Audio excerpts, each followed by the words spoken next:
Oke, selamat pagi, teman-teman. Di sini kita akan coba untuk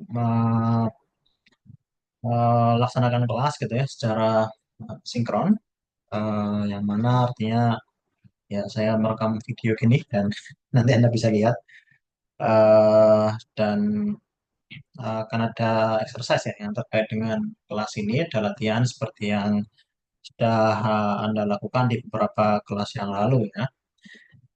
Nah, oke, saya sambil cek ya.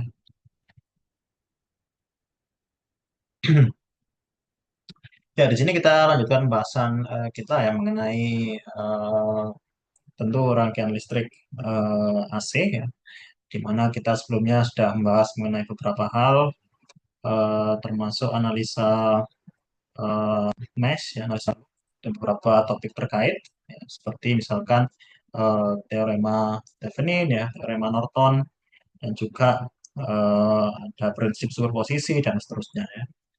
Eh, ya saya harap Anda masih ingat gitu ya. Jadi itu prinsip dasar ya yang kan sering dipakai ya, untuk kita menganalisa ya, rangkaian listrik ya. Dan banyak sekali rangkaian yang dia menggunakan eh, arus bolak-balik ya atau AC, terutama di mungkin di bidang power ya yang banyak digunakan. Jadi saya harap ya Anda bisa eh, mengingat-ingat ya yang sudah dipelajari. Nah, kita lanjutkan sekarang di analisa daya ya. Jadi kalau sebelumnya kita mungkin melakukan suatu analisa mesh ya atau analisa node atau Thevenin ya. Kita misalkan punya suatu rangkaian ya, lalu kita apa namanya, mencari arus misalkan, atau kita mencari tegangan ya dan seterusnya.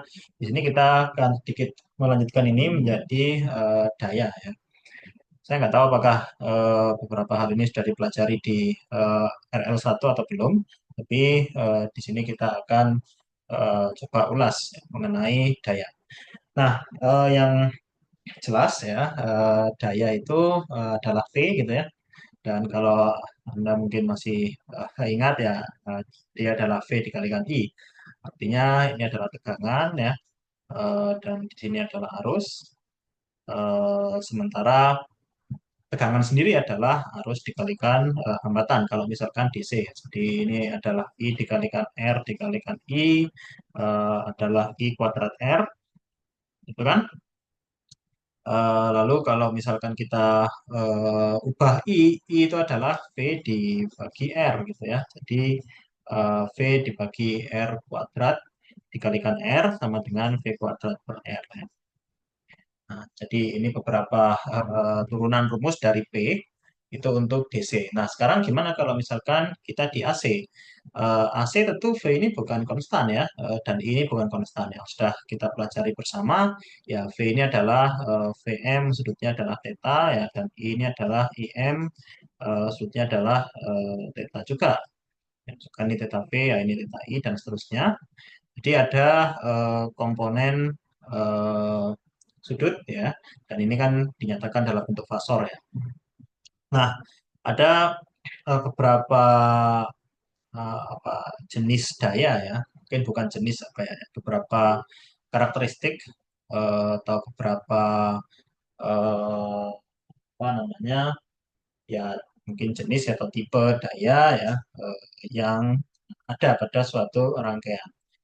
Pada rangkaian AC misalkan ya tentu V ini adalah fasor dan ini adalah sebenarnya kan menyatakan apa, Vm misalkan cos omega T plus theta ya, misalkan seperti ini. Begitu juga dengan arus ya, dia adalah Vm cos omega T plus theta. Nah, P T ini adalah daya instan. Artinya daya instan adalah dia adalah daya pada suatu waktu tertentu. Ya, sebagaimana tegangan pada arus AC misalkan ini adalah VT gitu ya. Nah, T-nya itu kalau misalkan T-nya 0 itu V-nya berapa gitu misalkan. Misalkan kalau V-nya 0 itu dia adalah 5 misalkan ya. Kalau V-nya kalau waktunya 1 misalkan dia 10 dan seterusnya. Jadi dia akan berubah terhadap waktu. Begitu juga dengan arus. Begitu juga dengan daya ya. Jadi daya itu ya sebagaimana tegangan dan sebagaimana arus, daya pada suatu elemen itu adalah berubah terhadap waktu. Nah, hasilnya adalah ya kita kalikan Vm ya, dikalikan cos ini yang kita punya, ini adalah fasor, bentuk fasornya kita kalikan dengan Im ya, kalikan cos dengan bentuk fasornya juga atau dengan bentuk apa, domain waktu ya. Nah, kalau kita mengalihkan dua nilai ini, tentu yang Vm dan Im ini adalah konstan ya. Jadi Vm dan Im ini adalah konstan kan. Sementara ini adalah cos dikalikan cos ya. Dan dua-duanya adalah nilai kosinus yang mempunyai apa namanya eh, untuk waktu ya. Jadi dia time varying atau dia berubah terhadap waktu. Nah, di sini kita sebenarnya bisa sedikit memodifikasi persamaan ini menjadi setengah dikalikan Vm dikalikan Im kalikan cos ya, selisih ditambah setengah kalikan Vm kalikan Im dikalikan cos jumlahan. Nah, ini dari mana? Saya sendiri nggak terlalu hafal ya, jadi nanti silakan Anda bisa buka di kalkulus ya. Jadi ini pasti dari ya, misalnya kita punya cos A plus B dikalikan cos misalkan A plus C adalah ya misalkan nanti ada jumlahan ya cos misalkan B min C dan seterusnya. Nanti silakan dicek di buku kalkulus. Intinya di sini kita punya dua hal. Jadi di sini kita punya suku awal ya. Jadi suku awal ini adalah ini, bentar, ini bisa dihapus ya. Suku pertama ini adalah suku yang dia tidak terpengaruh oleh waktu. Ya, di Vm dikalikan Im dikalikan cos ya cos theta V min theta I ditambah setengah ya dikalikan Vm kalikan Im dikalikan cos eh, 2 omega T plus theta V plus theta I. Nah, bedanya apa dua ini? Yang pertama dia tetap. Jadi yang pertama ini dia tidak berubah. Apakah T-nya sama dengan 0, T-nya sama dengan 10, T-nya sama dengan 1000, dia tetap. Kenapa? Karena tidak ada nilai waktu di sini. Jadi ini adalah satu nilai tetap. Yang kedua, ini adalah nilai yang berubah terhadap waktu. Ya, ada nilai terutama ini ya, cos cos dari 2 omega t plus theta v plus theta i. Nah, kalau kita gambarkan daya ya, sebagaimana tadi eh, tegangan maupun arus, dia apa namanya berubah terhadap waktu. Nah, umumnya kan sinusoidal ya, tentu perkaliannya juga perkalian sinusoidal dan hasilnya adalah sinusoidal juga. Eh, di sini kita bisa lihat ada satu nilai ya, ini adalah nilainya kan berubah nih. Tapi nilai ini sebenarnya bisa kita nyatakan sebagaimana sebagai nilai ini ditambah atau dikurangi nilai yang berubah terhadap waktu. Ya. Misalkan dia ada di sini, maka ini kan sebenarnya adalah setengah PMIM dikurangi nilai ini, gitu ya. Itu juga kalau dia ada di sini, maka ini adalah setengah VMIM yang suku pertama tadi, dia dikurangi dengan nilai ini, atau ditambahkan, dan seterusnya. Nah, jadi kita bisa dapat satu nilai yang mana sebenarnya kalau kita lihat, kalau ini sinus ya, dia ada di tengah-tengah gitu ya. Dia ada di tengah-tengah. Kalau misalkan bentuknya beda ya bisa jadi beda ya, tapi ini karena sinus kan dia bentuknya ke atas dan ke bawahnya kan simetris. Jadi di sini kita bisa bilang bahwa sebenarnya yang suku pertama ini adalah daya rata-rata gitu ya. Kenapa gitu? Ya karena rata-rata dia adalah di sini. Dia mungkin bisa simpangannya maksimalnya segini atau apa nilai minimalnya segini, tapi dia tidak akan eh, lebih dari ya rata-rata ditambah atau dikurangi simpangan. Oke, jadi ini kita sebut dengan daya rata-rata P, gitu ya. Di rata-rata dari daya instan. Daya rata-rata ini ya sebenarnya dia adalah jumlahan fungsi ya, fungsi di waktu kontinu. Kalau kita masih ingat rata-rata itu apa sih sebenarnya? Rata-rata itu kan eh, misalkan kita punya rata-rata, kita ingin menghitung rata-rata tinggi badan misalkan ya, ya kita jumlahkan kan semua tinggi badan itu, lalu kita bagi dengan berapa orang yang kita ukur ya, atau ya berapa objek yang kita ukur gitu ya. Jumlahan itu kan untuk nilai yang diskrit. Kalau misalkan kita ngukur 5 orang ya kita bagi 5, gitu kan? Kita jumlahkan 5 kali. Nah, gimana kalau kita mengukur sesuatu yang kontinu? Sesuatu yang kontinu artinya misalkan kita ingin eh, apa ya? Misalkan kalau kontinu ya, ya misalkan panjang jalan gitu ya, itu kan sesuatu yang kontinu. Ya kita lakukan integrasi ya. Jadi integrasi ini kan menggantikan jumlahan. Dan kalau misalkan kita punya satu nilai seperti ini, ya kita bisa integralkan ya seperti ini ya. Sorry, ini kita jumlahkan. Kalau kita lakukan integrasi kan kita melakukan jumlahan ya pada waktu yang sangat kecil gitu ya. Ya intinya ini kita jumlahkan atau kita integralkan dan kita bagi T. Ya. Jadi seperti itu. Dan kalau kita substitusikan nilai PT ini, kita substitusikan nilai ini ke bentuk integral, ke operasi integral ini, kita akan mendapatkan nilai ini ya. Jadinya adalah setengah dikalikan VM dikalikan IM dikalikan cos theta V min theta I. Ya. Nah, kebetulan dia sama dengan suku pertamanya ini gitu ya. Jadi di sini daya instan terdiri dari daya rata-rata dan juga daya yang dia berubah terhadap waktu. Ya, jadi ya karena kosinus, ya sinus itu adalah fungsi ganjil, sementara kosinus atau cosine itu adalah fungsi genap. Maka di sini perbedaan fase itu menjadi lebih penting dibandingkan besarnya fase itu sendiri. Kenapa gitu? Karena sebenarnya theta V min theta I itu sama dengan cos ya, cos theta V min theta I itu sama dengan cos theta I min theta V. Jadi perbedaan antara theta V min theta I, theta V dan theta I itu yang akan menentukan ya, menentukan nilai apa namanya perbedaan fase di situ. Nah, sekarang misalkan ya satu pertanyaan ya, gimana kalau kita punya rangkaian listrik yang apa namanya eh, ya yang sudah kita pelajari ya ada impedansi dan seterusnya itu kan satu rangkaian proper itu ya satu rangkaian yang benar-benar bisa kita analisa. Kalau yang barusan kita diskusikan ya ini kan masih dalam apa namanya tahap yang kita mendiskusikan pengertian gitu kan, definisi daya. Nah, berapa daya rata-rata sebuah rangkaian dengan hanya beban induktor atau kapasitor gitu. Nah, kalau Anda masih ingat, kalau misalkan induktor, ya, induktor itu kan ZL gitu ya, dia adalah J omega L. Misalkan omega itu satu, misalkan ya, L-nya juga satu, misalkan. Jadi dia adalah J, gitu kan ya. Nah, J itu kalau misalkan kita ubah ke bentuk apa namanya fasor, ya, itu adalah satu, sudutnya adalah 90 derajat. Ya, begini ya.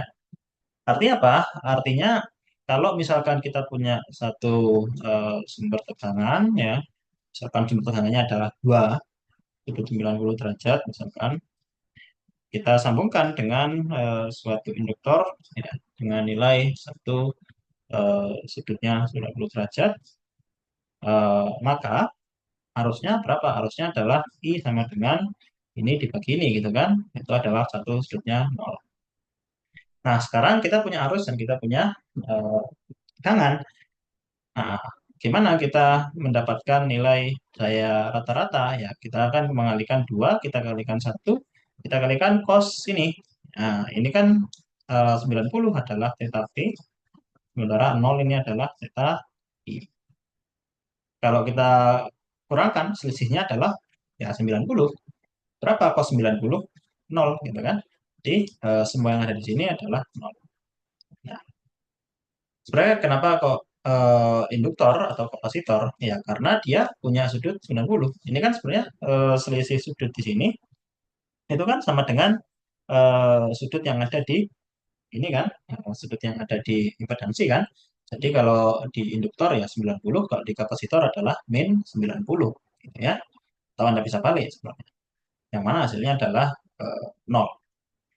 Jadi kalau kita lihat eh, di sini kalau misalkan dia induktor atau kapasitor ya dia akan punya apa nih offset ya, offsetnya adalah 0. Ya.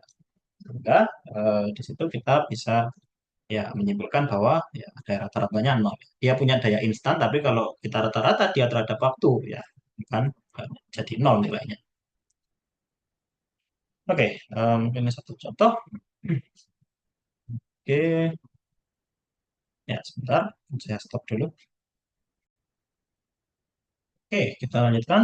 Em, ya, ini suatu contoh sederhana ya, bagaimana kita mempunyai suatu sinyal atau suatu tegangan ya, dan tegangan VT dan juga arus IT ya. VT adalah VM cos 10T plus 20 derajat, yaitu 330. Ya, 330 sudutnya adalah 20. Ada 20 dan IT adalah 33 ya ini sin tentu kita bisa ubah ya kita apa namanya kurangi gitu ya dengan 90 ya.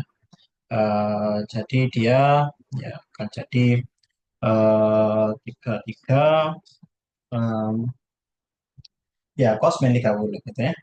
Em, oke, jadi di sini kita punya eh, V dan juga I, dan kita bisa mendapatkan nilai ya BT atau daya instan dari mengalihkan nilai cos A plus B. Jadi ini ditambahkan dengan cos A min B ya. A min B yaitu ya ini dikurangkan dengan ini gitu ya. Nah, di sini kita mendapatkan nilai cos A plus B. Jadi ini kan adalah 330 ya. 330 kita kalikan dengan 33. Jadi 330 kita kalikan dengan 33, kita kalikan dengan setengah. Ya. Nah, di sini kalau kita lihat ya, eh, yang kita punya di sini ya, kita kalikan dengan ya, cos dari fase ya. Di cos dari fase di sini adalah em, ya ini adalah cos 10T plus sorry min 30 kurangi 90 ya. Sedangkan yang ini adalah yang cos dari eh, A plus B ya. Jadi di sini kita eh, apa namanya menambahkan ya sudah di sini. Ya, yang mana eh, kita kurangkan kan 10T plus 20 dikurangkan dengan 10T min 30 ya jadinya ini hilang ya dicoret dan kita punya cos 50 ya. Eh, ya mungkin bisa Anda cek ya. Lalu ini adalah untuk yang daya rata-rata ya. Rata-ratanya adalah setengah dikalikan 330 dikalikan 33 dikalikan cos 50. Oke, jadi dia hasilnya adalah 3.500 ya atau 3,5 kilowatt. Sedangkan ya yang eh, plus atau jumlahan ya 10T plus 20 ditambahkan 10T min 30 jadinya adalah 20T min 10 ya, ini semuanya dalam kilowatt. Eh, jadi ini adalah daya instannya. Kita punya sekali lagi dua bagian ya. Bagian pertama adalah bagian yang konstan, yang kedua adalah yang berubah terhadap waktu.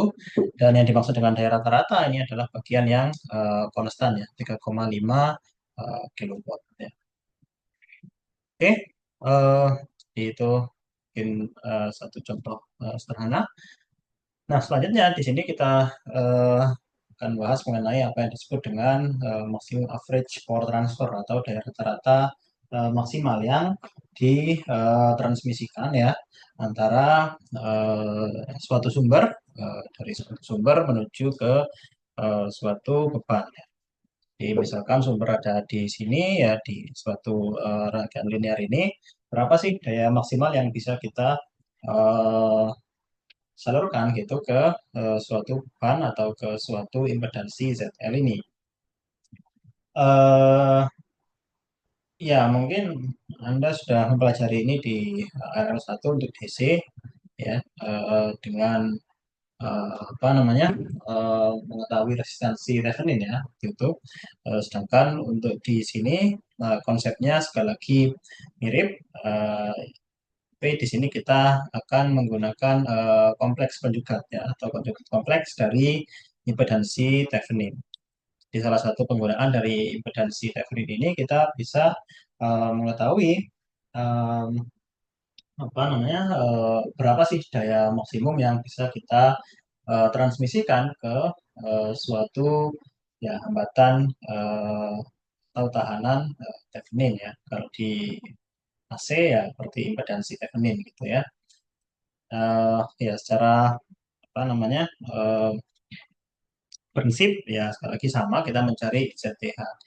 Nah, eh, bedanya tadi ya kita menggunakan penjugat kompleks dari impedansi Thevenin. Ya.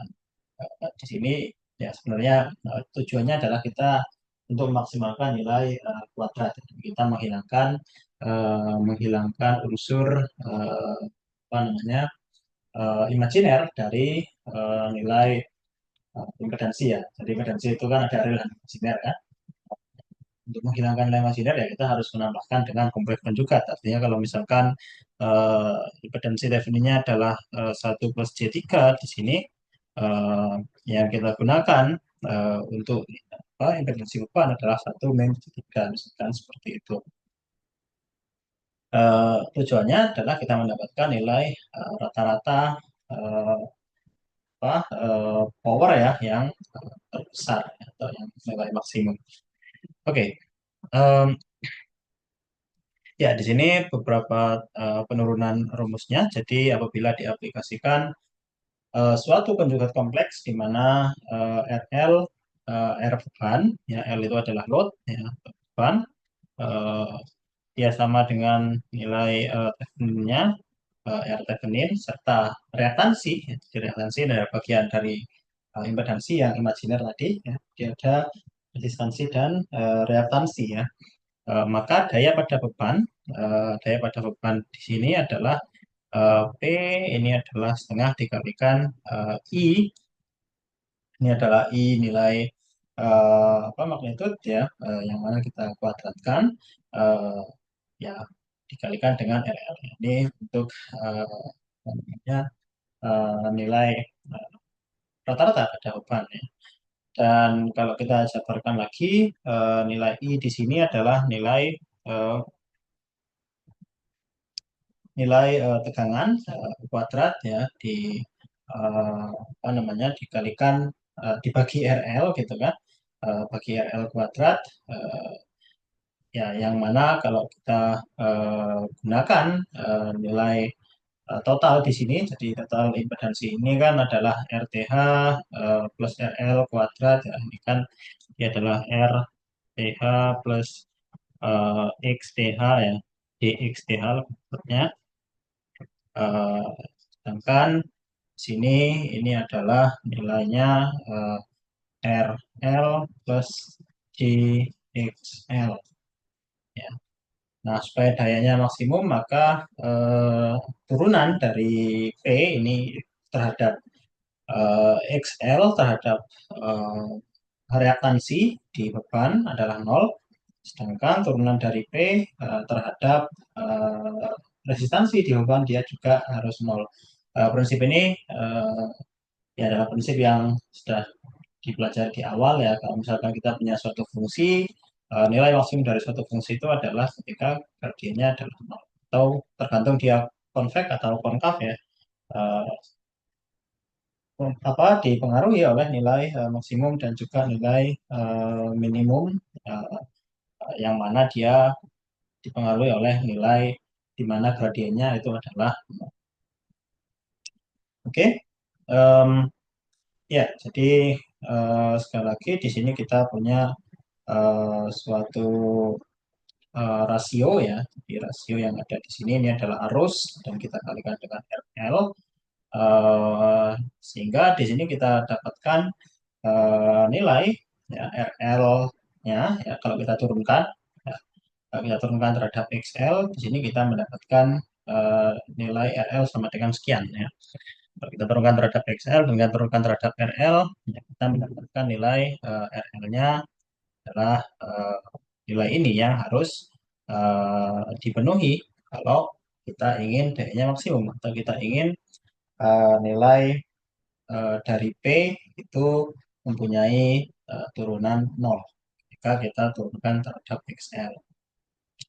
Jadi di sini daya yang didapatkan adalah P max ya, atau daya maksimumnya adalah VTH kuadrat dibagi 8 R TH ya, dibagi 8 RTH ya. 8 RTH ini artinya apa? Artinya kita mencari nilai RTH yang ada di sini saja gitu ya. Nah, itu adalah jumlah daya yang didapatkan. Em, dari mana nilai itu ya? Kita bisa menginput nilai RL di sini. Kita substitusikan nilai RL ini diganti dengan akar RTH kuadrat plus XTH plus XL kuadrat dan seterusnya, sehingga ya ini nanti akan saling apa namanya mengcancel ya, dan menjadikan nilai di sini adalah 8 RTH ya. Jadi kurang lebih eh, seperti itu ya. Kalau ini kita kuadratkan jadinya kan adalah RL kuadrat sama dengan RTH kuadrat kan, ditambah tambah em, ya XTH plus XL kuadrat kan. Jadi ini bisa kita ganti ya, ya kan, apa, menjadi RL kuadrat min RTH kuadrat, eh, dan kita bisa mensubstitusikan itu ya, jadi ini nanti akan misalkan menjadi RL kuadrat min RTH kuadrat ditambahkan dengan ini ya, ini kan berarti RTH kuadrat plus 2 RTH RL gitu kan, plus RL kuadrat dan tambahkan dengan ini ya. Nanti kalau kita kurangkan ya, ini hasilnya akan menjadi nilai eh, ya ini ya, 8 RTH. Oke, ya nanti untuk rinciannya mungkin silakan bisa dicek ya. Nah, ya intinya kita punya satu rumus adalah P max di sini adalah eh, P TH kuadrat dibagi dengan 8 R TH. Itu daya yang kita dapatkan. Nah, suatu contoh ya, tentukan nilai ZL yang menyebabkan daya maksimum. Kita mencari apa? ZL-nya. Jadi ZL-nya berapa yang menyebabkan daya yang ada di sini menjadi daya maksimum, serta berapa daya maksimum. Jadi ada dua, satu nilai ZL, yang kedua adalah nilai P. Ya. P max-nya tadi berapa? Nah, ini pertanyaan satu, pertanyaan dua. Intinya atau caranya sebenarnya kita berangkat dari cara yang sama. Kita menggunakan bentuk Thevenin. Ya, bentuk Thevenin artinya kita menganggap source arus di sini adalah open. Ya, jadi kita melakukan penyederhanaan secara seri di sini ya. Ini adalah 8 plus J6, lalu kita paralel dengan 5 ya. Ya, ini bisa dibaca ya di sini karena sumber arus menjadi open, maka di sini impedansi ekuivalen adalah paralel antara 8 plus C6 dan juga 5. Dan impedansi yang menyebabkan daya maksimum di sini adalah sekali lagi kompleks konjugat. Kompleks konjugat dari apa? Dari ZTH. Jadi kita cari dulu ZTH-nya berapa, lalu kita mencari VTH. VTH-nya dapatnya dari mana? Bisa kita dapatkan dari analisa Thevenin. Eh, Artinya ya kita menganalisa nilai tegangan yang ada di sini, gitu kan? Yang tegangannya ini berapa sih yang ada di VTH atau yang ada di ZL. Ini kan sama sebenarnya kan. Nah, kita mencari nilai tegangan di kalau kita tinjau dari terminal ini, gitu ya. Em, ini enggak ada hitungannya. Ya, jadi kalau misalkan kita coba coret-coret ya, di sini adalah 8 plus C6 dan juga 5. Dan ini kita lakukan paralel ya. Di ZP-nya adalah 8 plus C6 eh, diparalelkan dengan 5 gitu ya. Sehingga dia akan jadi sorry, ya akan jadi perkalian kan di sini 8 plus C6 dikalikan dengan 5 dibagi dengan 13 ya, 13 plus C6. Ya, jadi kita mendapatkan nilai ini. Kita bagaimana kita mendapatkan nilai VTH di sini? Kita dapatkan ya dari analisa loop misalkan. Jadi misalkan di sini kita juga bisa menggunakan super loop ya. Jadi ini I1, misalkan ini adalah I2, I1, ini adalah I2, ini adalah I3. Nah, kita mencari tegangan yang ada di sini, gitu kan? Jadi kita mencari I3, lalu kita kalikan dengan ya, asumsi bahwa di sini adalah open, gitu ya. Sama dengan apa yang kita lakukan sebelumnya. Atau ya, mungkin lebih tepatnya kita nggak perlu cari I3 ya. Jadi kita mencari nilai yang ada di sini, tegangan yang ada di sini, gitu kan?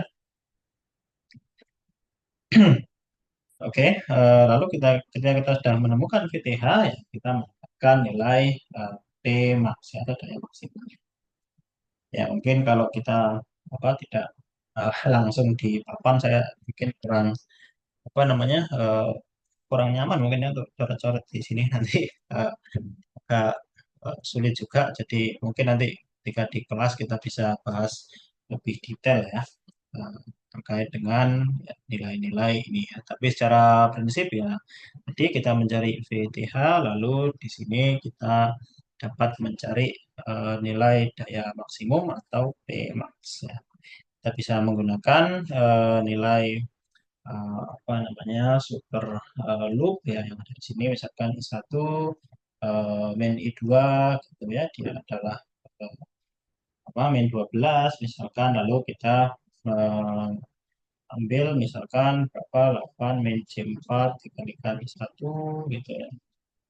Sama dengan atau dia ditambahkan 5 plus D10 dikalikan I2 ya, sama dengan gitu kan. Sementara I1 min I2 dia adalah min 12. Ya, jadi silakan nanti bisa disubstitusi 1 sama dengan min 12 plus I2 sehingga nilai ini yang bisa kita masukkan di sini, dan kita mempunyai nilai I1, kita punya nilai I2 ya, I2 dikalikan dengan 5, ini hasilnya adalah nilai tegangan di ZL ini gitu. Jadi kurang lebih seperti itu. Nah, sekarang kita punya satu contoh lagi. Jadi ini adalah contoh dua ya, tentukan nilai beban, resistansi beban RL yang menyebabkan daya maksimum serta berapa daya maksimumnya. Nah, sekarang ini sedikit beda. Kenapa? Karena di sini kita mempunyai nilai RL ya. Kita bukan mempunyai nilai impedansi ZL, tapi di sini kita tahu bahwa ya kita tidak bisa punya nilai reaktansi. Artinya RL ini kan ya cuma resistansi saja ya. Resistansi tanpa reaktansi ya. Ya, jadi resistance saja. Ya. Pendekatannya kurang lebih sama ya, kita menggunakan Thevenin. Eh, jadi di sini kita mempunyai nilai 80 80 plus C60 ya. ini bisa kita paralel, ya kan? 90 diparalel dengan min C30 gitu ya.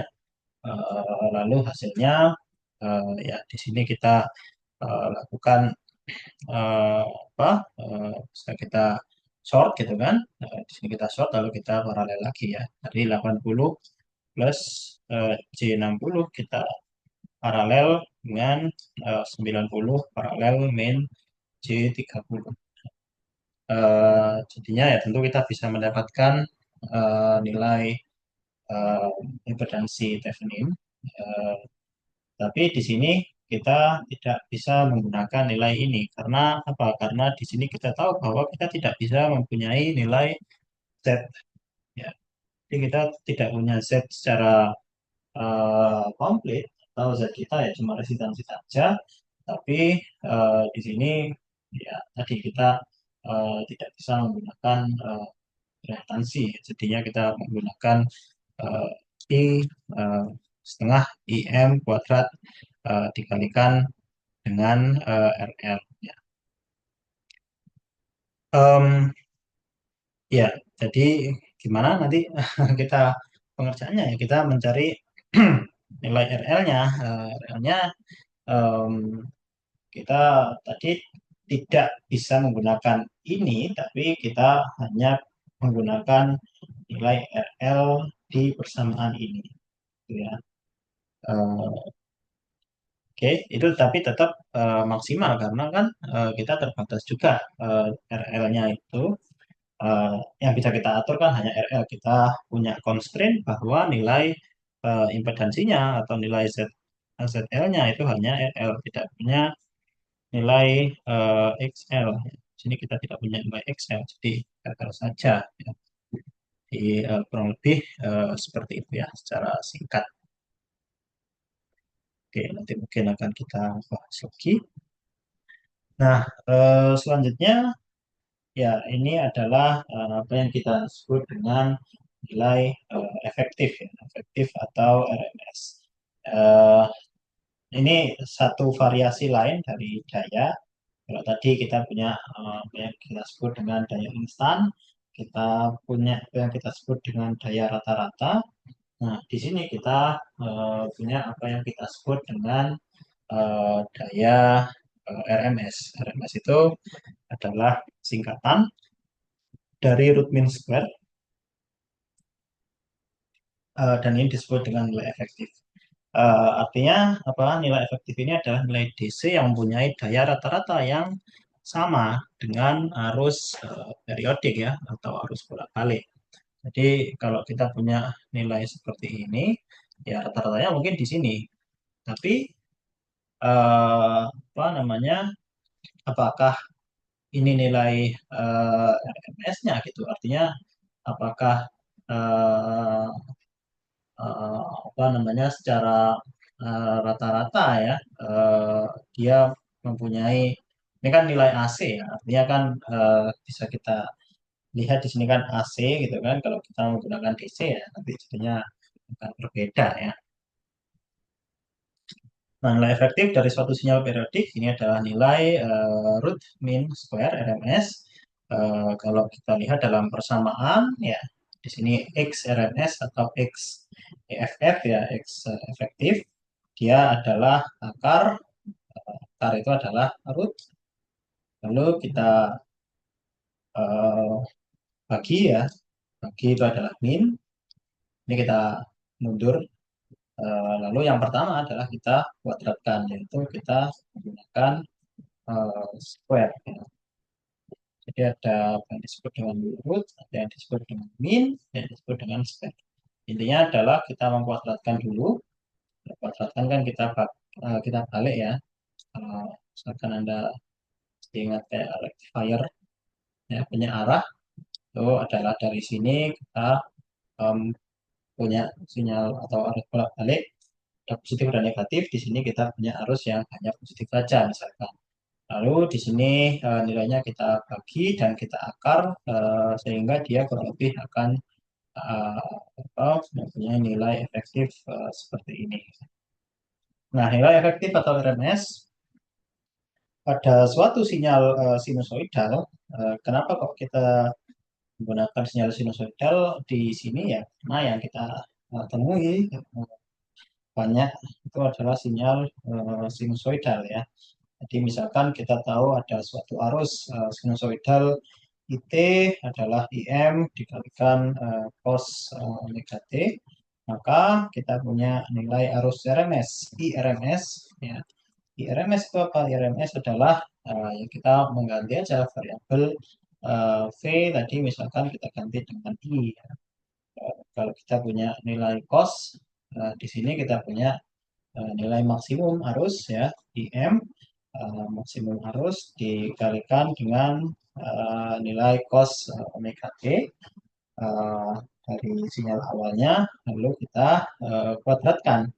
Ya, kita kuadratkan sehingga di sini kalau kita mengkuadratkan sesuatu A cos omega T, hasilnya adalah kita punya eh, apa namanya IM kuadrat ya, IM kuadrat M kuadrat 2 dikalikan dengan 1 plus cos 2 omega T. Ya, ini bentuk lain kalau kita punya IM kuadrat cos kuadrat omega T. Ini mungkin agak acakan ya. Dia bentuknya adalah seperti ini kan. Jadi cos omega T itu adalah 1, cos omega T kuadrat adalah 1 plus cos 2 omega T per 2. Ya, nanti silakan bisa dicek. Intinya adalah di sini kita mengeluarkan nilai eh, IM kuadrat per 2T sehingga di sini kita mempunyai nilai T ya, ini bisa kita sederhanakan lagi ya T ditambahkan eh, sin 2 omega T ini adalah periode T ya, ini kita integralkan ya soalnya ada ini satu itu kan adalah T gitu kan. Sementara kalau cos 2 omega T dia adalah jadinya sin 2 omega T per 2 omega. Dan kalau kita kalikan ya IM kuadrat ya jadinya adalah ini adalah 2 gitu kan. Eh, kalau kita akarkan ya akar 2 ya. Di sini kita 0 gitu. Kenapa? Karena kalau kita lihat setiap nilai periodik ya itu adalah apa 2 omega T ya. Eh, Misalkan nih kita punya periodenya adalah 5 gitu kan. Kita punya nilai 2 omega T atau 2 omega kalikan 5 jadinya adalah 10 omega gitu ya. Jadinya di sini adalah nilai yang dia fasenya adalah 0 gitu kan. Dan nilai yang fasenya adalah 0 eh, yang dia eh, apa terkait langsung dengan omeganya ya. Eh, Maka kita bisa lihat bahwa ya omega itu kan adalah 2pi F gitu kan. Jadi misalkan di sini 2pi dikalikan dengan suatu nilai bulat gitu eh, akan dihasilkan nilai 0 ya. Jadi ini sudah tidak eh, apa, berpengaruh dan yang berpengaruh adalah IM per akar 2 ya. Nah, seperti apa hubungan antara RMS dan IM? Nah, ya ini ya RMS adalah IM per akar 2 dan ini sama dengan VT atau tegangan ya. Jadi kita tinggal mengganti aja variabel arus menjadi variabel tegangan dan eh, sebaliknya, gitu ya. Oke, jadi tadi kalau kita punya daya rata-rata, di sini ada nilai setengah. Setengah ini kita kalikan dengan VM dikalikan dengan IM. Ketika kita tahu bahwa VRMS itu apa sih? VRMS itu adalah VM dibagi akar 2. Itu juga IRMS. IRMS itu apa? IRMS adalah IM dibagi akar 2. Jadi VM adalah VRMS dikalikan dengan akar 2 ya dan seterusnya. Jadi kan kita bisa sebenarnya VM ini ya kita ganti dengan VRMS akar 2. Kalau di sini IM kita ganti dengan IRMS akar 2 dikalikan dengan ya cos theta V min theta I yang mana ini tidak berubah ya. Jadi setengah dikalikan akar 2 dikalikan akar 2 eh, apa? Di sini kita punya 2 gitu kan. Bagi 2 ya dia hasilnya adalah satu ya. Dia adalah VRMS dikalikan IRMS saja. Dikalikan ya dikalikan fase tadi ya. Sudut dari fase ya. Cos theta V min theta. Ya, maka di sini pada resistor kita punya nilai yang sudah umum kita jumpai, yaitu adalah IRMS kuadrat R atau VRMS kuadrat dibagi R. Dan umumnya pada suatu spesifikasi tegangan ataupun arus yang kita sering temui ya di apa misalkan perangkat elektronik gitu ya, besaran ini yang kita punya dia dinyatakan dalam bentuk RMS atau root mean square ya. Kedepannya juga seperti itu nanti mungkin apa ya secara apa pembelajaran di sini ya kita akan sering menggunakan nilai RMS di daya ya. Oke. Eh, oke, ini contoh apa, nilai RMS yang efektif atau RMS pada suatu sinyal. Ini sinyalnya adalah sinyal sawtooth ya. Kalau mungkin Anda tahu tahu apa di gergaji ya sawtooth sawtooth wave gitu. Diketahui suatu arus pada suatu ya suatu apa namanya sumber misalkan dia seperti berikut ya dan ini mengalir melalui suatu resistor sebesar 9 ohmega tentukan daya yang diserap oleh resistor. Nah, yang penting di sini kita mengetahui nilai IT-nya berapa gitu ya. Jadi IT ini kan adalah arus yang terhadap waktu berubah kan. Jadi eh, kita bisa apa namanya mengidentifikasi misalkan oh ini adalah yang naik ini ya adalah dengan gradien 16 misalkan ya. Eh, atau kalau Anda mungkin masih ingat ini kan 0,0 ini adalah 16 1,16 gitu kan. Di sini misalkan apa x min x0 per x2 min x0 misalkan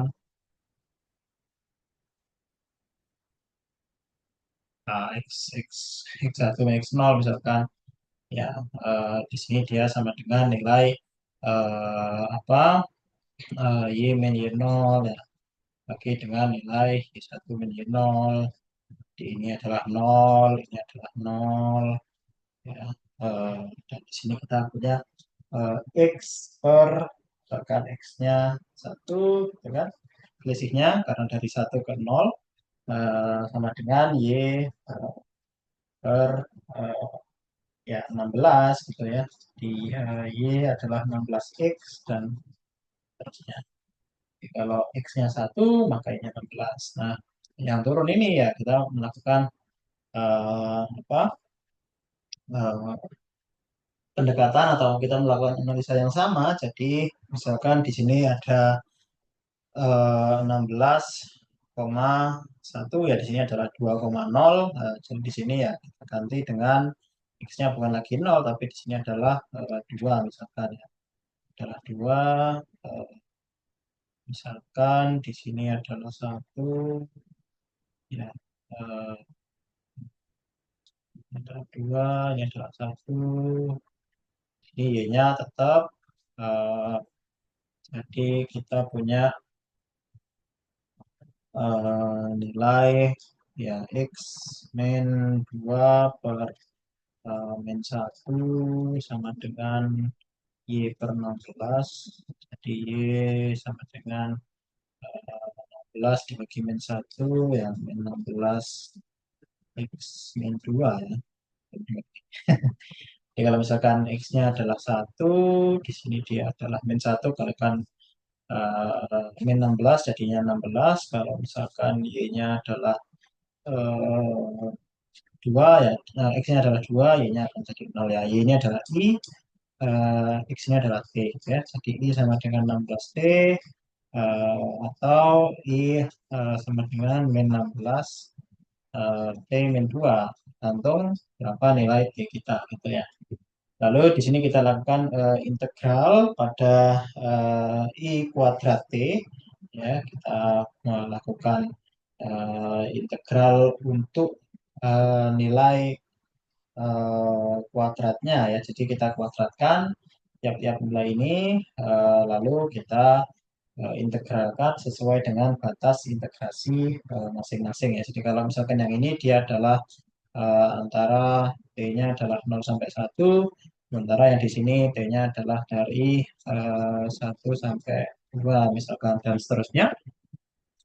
Lalu kalau sudah kita lakukan perhitungan rata-rata atau min yaitu 85,33, selanjutnya kita akan melakukan perhitungan akar ya atau root yaitu 9,238 ampere. Jadi daya diserap di sini adalah I kuadrat R ya. Kita punya I kuadratnya eh, RMS ya, dan ini adalah nilai RMS kita. Jadi 9,2 dikalikan 9 eh, kuadrat ya, sorry 9,2 kuadrat di mungkin berapa, sekitar 90 mungkin, eh, kalau nggak sampai 90 ya, 80 berapa gitu. Lalu dikalikan 9 ya, jadinya adalah 768. Oke, itu untuk satu contoh yang di mana kita menggunakan nilai RMS ya, atau nilai eh, efektif untuk eh, suatu sinyal yang dia tidak sinus. Nah, seterusnya, selanjutnya di sini kita punya satu contoh lagi.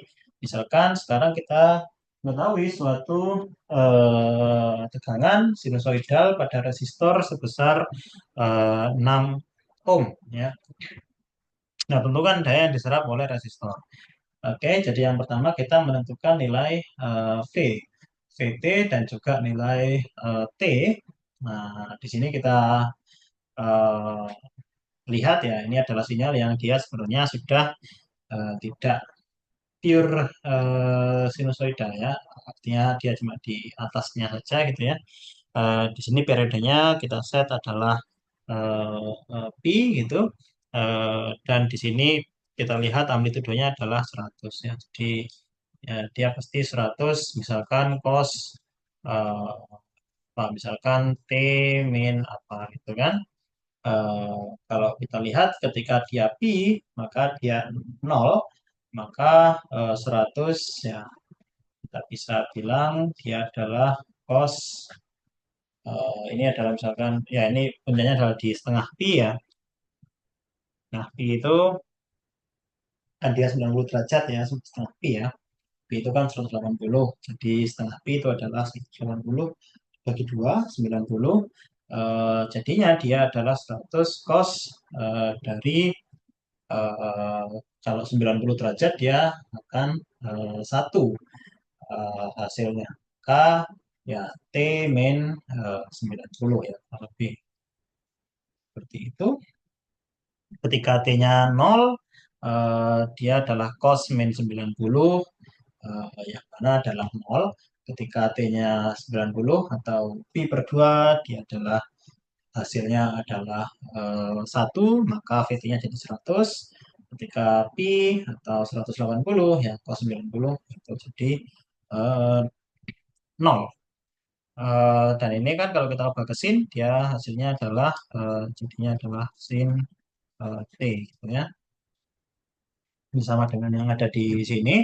Kalau misalkan di sini tadi adalah tadi. Nah, ini ya kita punya sin T, dia hasilnya adalah cos cos nilai itu dikurangi 90 ya. Jadinya di sini kan tadi adalah min 30. Sementara kalau ini tadi ya sini adalah min 90 sehingga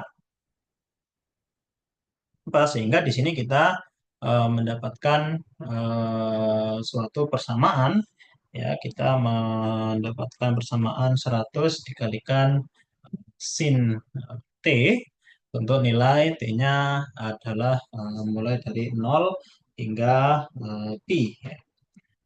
Dan di sini periodenya adalah pi, gitu ya.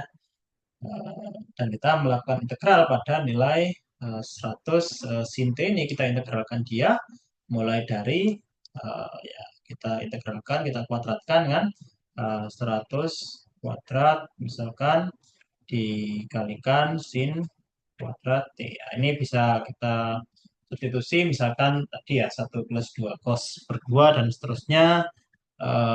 Di sini kita mendapatkan nilai V kuadrat T yaitu 5000 pi.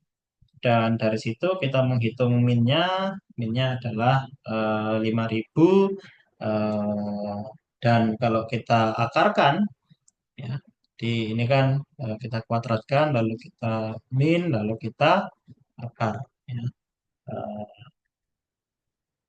ya kenapa sih kalau kita melakukan root mean square ini ya dia tadi ya dia mempunyai nilai DC yang dia bisa mewakili nilai AC-nya gitu.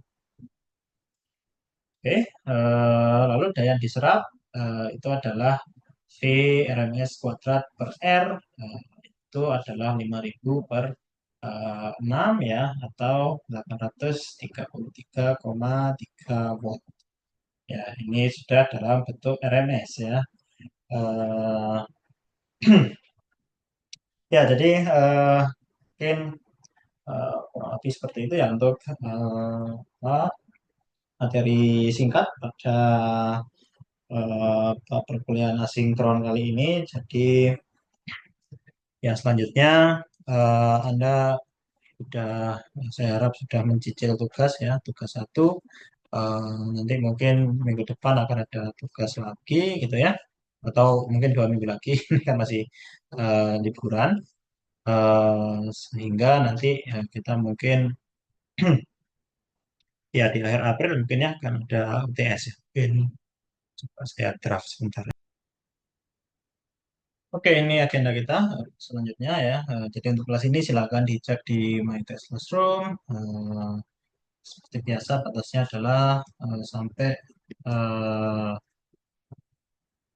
hari Kamis ya, hari Kamis sore ya. Untuk suatu exercise yang kita lakukan ya seperti biasanya. Lalu tugas satu ya akan ada tugas itu sudah ya. Lalu akan ada tugas dua.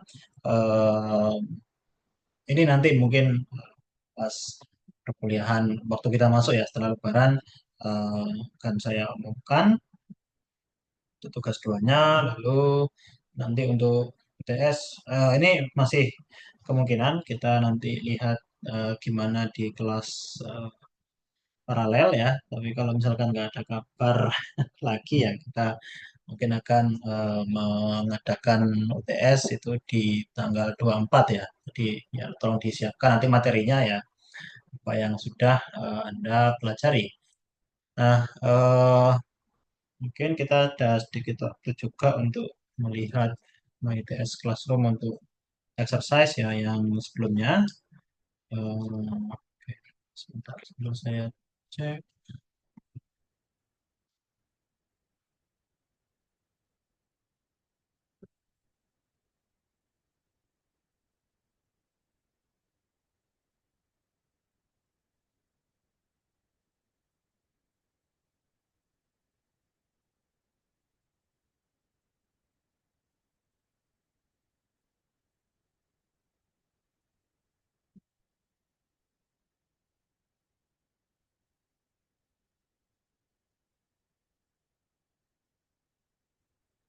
Baik, eh, ini adalah iya, ini adalah apa yang sudah Anda kerjakan ya, saya kira di apa namanya latihan sebelumnya. Ya, sekali lagi karena mungkin agak sulit ya untuk mencoret-coret di Zoom. eh, jadi mungkin saya nggak bisa 100% apa, eh, bahas secara rinci ya, tapi di sini ada dua ya. Mungkin yang gampang nomor dua dulu ya. Jadi nomor dua kita mencari impedansi ekuivalen ya, tentu kita menganggap sumber tegangan itu short ya, sumber arus adalah open. Eh, jadi ini ada dua ya. Di sini kita bisa melihat bagaimana kalau kita memfokuskan beban kita ke titik yang berbeda, maka ya hasil beban yang lain juga pasti berbeda, gitu ya. Eh, Apa sih inti dari teorema Thevenin? Ya tadi untuk katakanlah beban, misalkan ya beban itu dia tidak eh, apa namanya, atau beban itu sesuatu yang bisa kita atur gitu kan, bisa kita ubah ya. Jadi misalkan kita ingin memasang sesuatu di AB sini ya, berapa nilai beban di AB gitu kan, berapa nilai tegangan yang bisa mewakili nilai rangkaian di titik selain AB gitu. Misalkan AB ya, maka kita tidak anggap CD ini ada. Ya, jadi di sini kita punya misalkan ya ini adalah 10 ya, di sini kita punya min J4 ya. Lalu di sini ini adalah open ya yang untuk sumber tekanan. Di sini adalah jadinya seperti ini ya. Karena di sini short, sumber sumber arus open, sorry, sumber tekanan short. Di sini adalah J5. Ya, ini kan berarti kalau kita lihat ya ini kan paralel ya kan 10 dan J5. Jadi kita memparalelkan 10 dan J5. Lalu kita apa? Menghitung nilai di titik AB sini ya. Nah, ini kita paralelkan gitu kan. Eh, Lalu di sini kita punya satu rangkaian ekuivalen yang lain. Ya, ketika ini sudah kita paralelkan, maka eh, ya dia bisa kita seri dengan min J4 ya. Jadi ini adalah taruhlah Z1 gitu. Nanti bisa dihitung sendiri Z1, di sini adalah min J4 dan di sini adalah 4 ya. Jadi kan ini seperti ini kita seri lagi ya, ini kita seri dan lalu kita paralel. Eh, Ya mungkin ya, tadi ya saya nggak bisa ngitung secara live ya, nanti bisa kita eh, cek di kelas. Tapi seperti itu kurang lebih untuk ditinjau pada titik A, B. Sedangkan kalau pada titik CD ya sama, AB ini kita anggap dia tidak ada. Jadi ini jadinya adalah eh, seperti ini ya, adalah min C4. Sedangkan ini adalah open kan, arus, sumber arus. Sedangkan di sini kita punya nilai 4. Dan juga di sini kita punya nilai 10 yang kita paralel dengan C5. Nah, seperti ini ya. Eh, jadi ini adalah yang kita ingin cari. Ya, ini adalah 10 kita paralel dengan D5 ya. Lalu hasilnya di sini kan kita lihat dia akan jadi seri ya. Di sini kita paralel kan. Lalu ini kan open ya. Jadi ini kita hapus, kita anggap tidak ada. Dan ini karena dia tidak tersambung ke sumber yang lain atau tersambung ke port yang lain.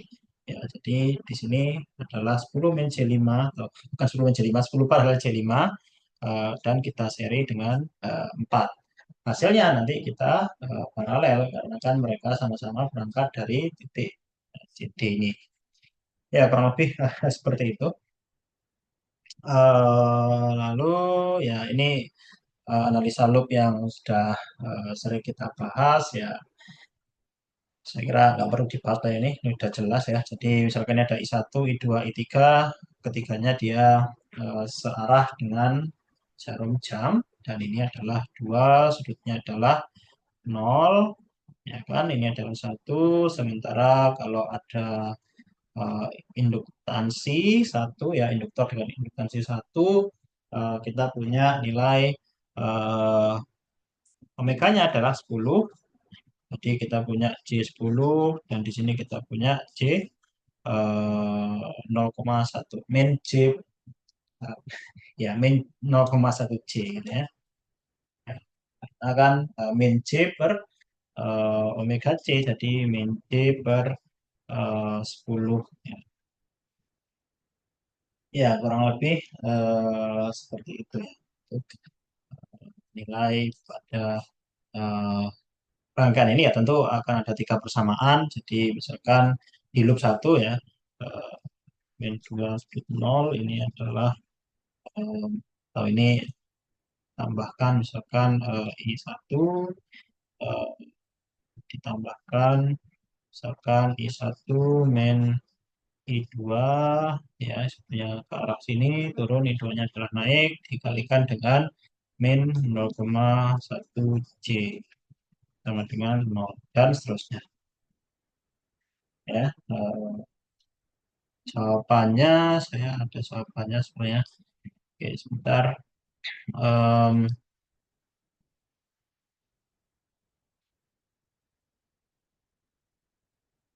Oke, secara upload jawabannya